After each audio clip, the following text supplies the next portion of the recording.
ഗസയിലേക്കാണ് നമ്മൾ ആദ്യം പോകുന്നത്. ഗസയിൽ വീണ്ടും യുദ്ധം തുടങ്ങുമെന്ന ആശങ്കയ്ക്കിടെ ഇസ്രായേലും ഈജിപ്തിലും തിരക്കിട്ട ചർച്ചകൾ നടക്കുകയാണ്.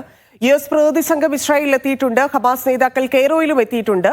ചർച്ച തുടരുകയാണെന്ന് മനസ്സിലാക്കുന്നു. ഗസയിലെ ഭരണത്തിനുള്ള താൽക്കാലിക ടെക്നോക്രാറ്റിക് ഭരണസമിതിയെക്കുറിച്ചാണ് പ്രധാനമായും ചർച്ച ചെയ്യുന്നത്.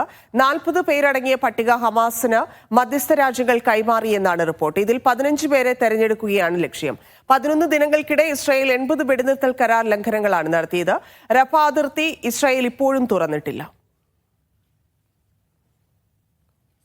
MCA നാസർ ചേർന്നു. MCA യുദ്ധഭീതി അകലുന്നില്ല, വീണ്ടും ആശങ്കപ്പെടേണ്ട സാഹചര്യം. 100ഓളം ആളുകളെ ഈ വെടിനിർത്തൽ പ്രഖ്യാപിച്ചതിന് ശേഷവും കൊന്നൊടുക്കി എന്നുള്ളതാണ്. മാത്രവുമല്ല, അതിർത്തി തുറക്കാത്തത് നമുക്കറിയാം. റഫ അതിർത്തി തുറക്കുക എന്നുള്ളതായിരുന്നു, അവശ്യ സാധനങ്ങൾ എത്തിക്കുക എന്നുള്ളതായിരുന്നു ഏറ്റവും പ്രാധാന്യത്തോടെ ഇല്ലെങ്കിൽ പ്രതീക്ഷയോടെ കണ്ടിരുന്ന കാര്യങ്ങൾ. അതും നടക്കുന്നില്ലാത്ത അവസ്ഥയാണ്. ഇപ്പോഴത്തെ ഗസയിലെ സ്ഥിതി എന്താണ്?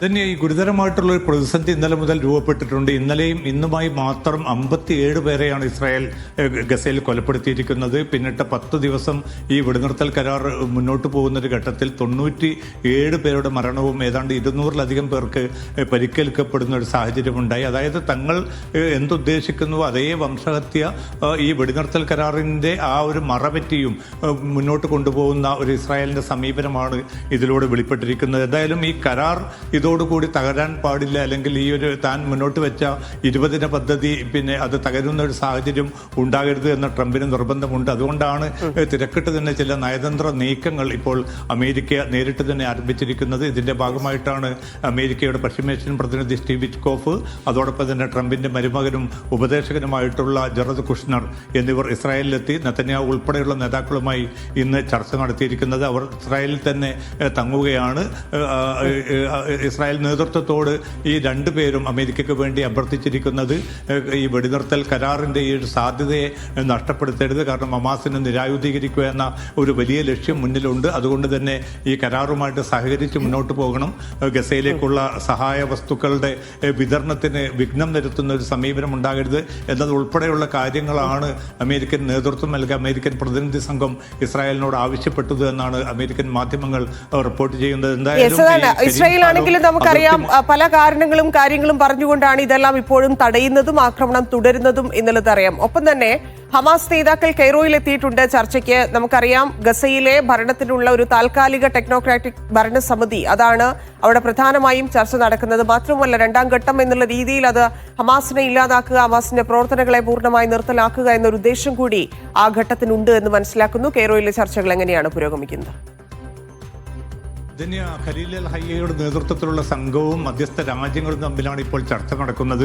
നേരത്തെ ധന്യ സൂചിപ്പിച്ചതുപോലെ 40 അംഗ ഒരു പ്രതിനിധി സംഘത്തിൻ്റെ ഒരു ലിസ്റ്റാണ് ഇപ്പോൾ ഹമാസിന് മുമ്പാകെ മധ്യസ്ഥ രാജ്യങ്ങൾ സമർപ്പിച്ചിരിക്കുന്നത്. അതിൽ നിന്ന് 15 പേരെയാണ് സെലക്ട് ചെയ്യേണ്ടത്. ടെക്നോക്രാറ്റുകളാണ്, എല്ലാവരും ഫലസ്തീൻ ടെക്നോക്രാറ്റുകൾ കൂടിയാണ്.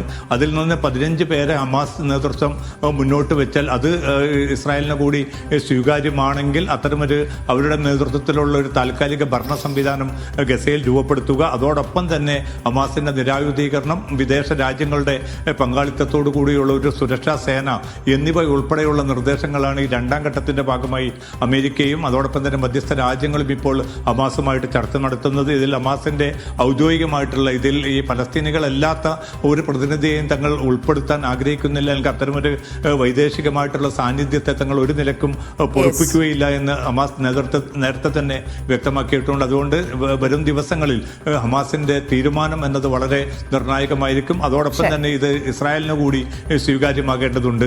ധന്യ. ശരി, MCA.